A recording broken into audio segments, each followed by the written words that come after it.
पिता जी, आपका एक पर्सनालिटी आपकी है जो एक आर्टिस्ट की है, which I definitely what people know, your appreciation, your love towards music is immense.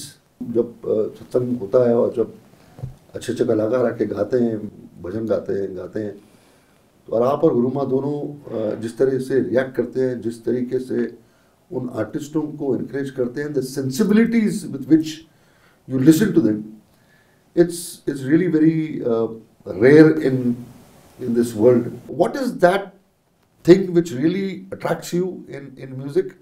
और क्या है वो रीजन, क्या है? क्योंकि आप रिदम को काफी इंपॉर्टेंस देते हैं और कहते हैं कि रिदम जो है वो आपका हार्ट बीट है।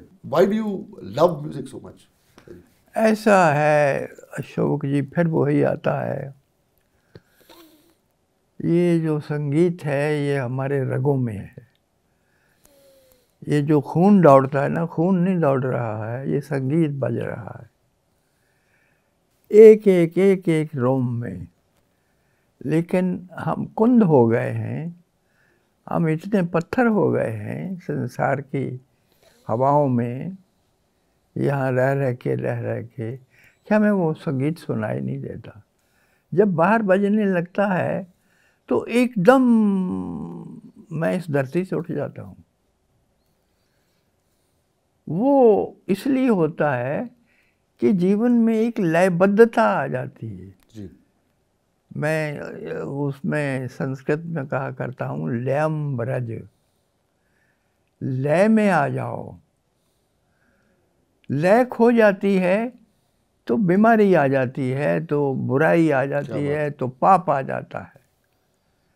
अगर लय आ जाए तो सुख आता है जीवन में। लय जीवन है, लयबद्धता जीवन है, लय का खो जाना मृत्यु है।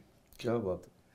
इसलिए वो जो लय है जिसको सुर और ताल के साथ जोड़ते हो जी। वो जो लय है वो बहुत ज़रूरी है। आपको भक्ति करने की ज़रूरत नहीं है, आपको मंदिरों में जाने की ज़रूरत नहीं है, इबादतें करने की ज़रूरत नहीं है।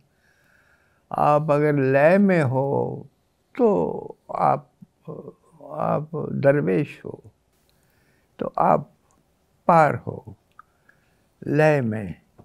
ये बहुत मुश्किल है जो इस लय से खोई हुई दुनिया में, जहाँ बेसुरापन इतना है संसार में कि कष्ट ही कष्ट सब तरफ दिखाई देने लगे।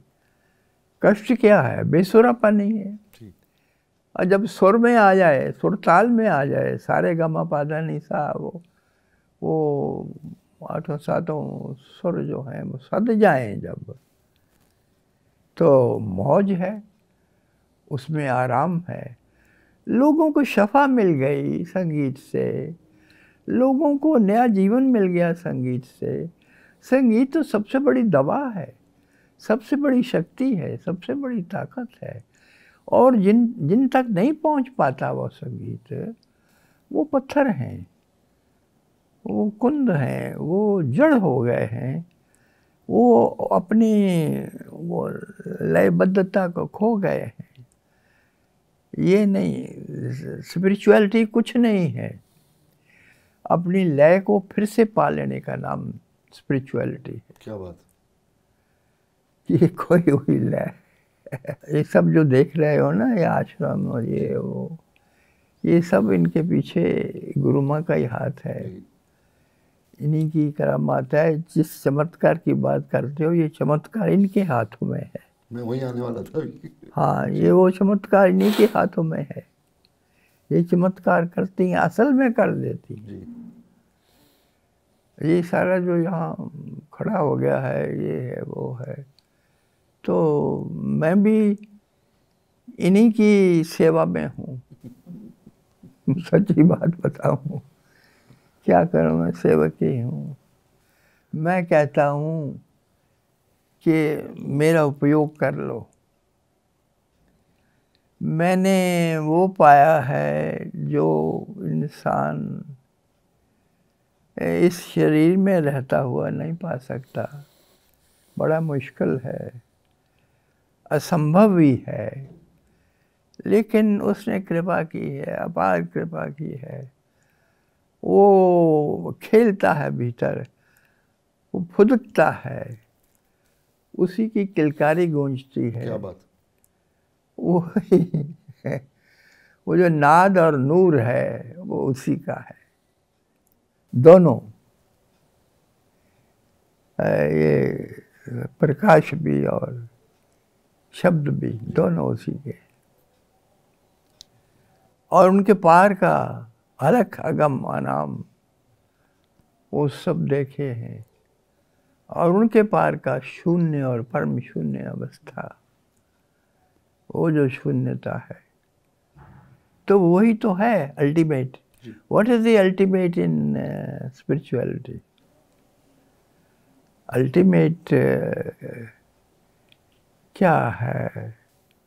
देखो, मैं आपको कह रहा था ना कि बाहर जितना भी फैलाव है जीवन का, वो सारे का सारा ऐश्वर्य है। उसको नकारना नहीं है, नकारने की जरूरत नहीं है, उसमें लिप्त नहीं होना है। और भीतर का जो प्रदेश है वो सारे का सारा आनंद, आनंदों का खजाना है जी।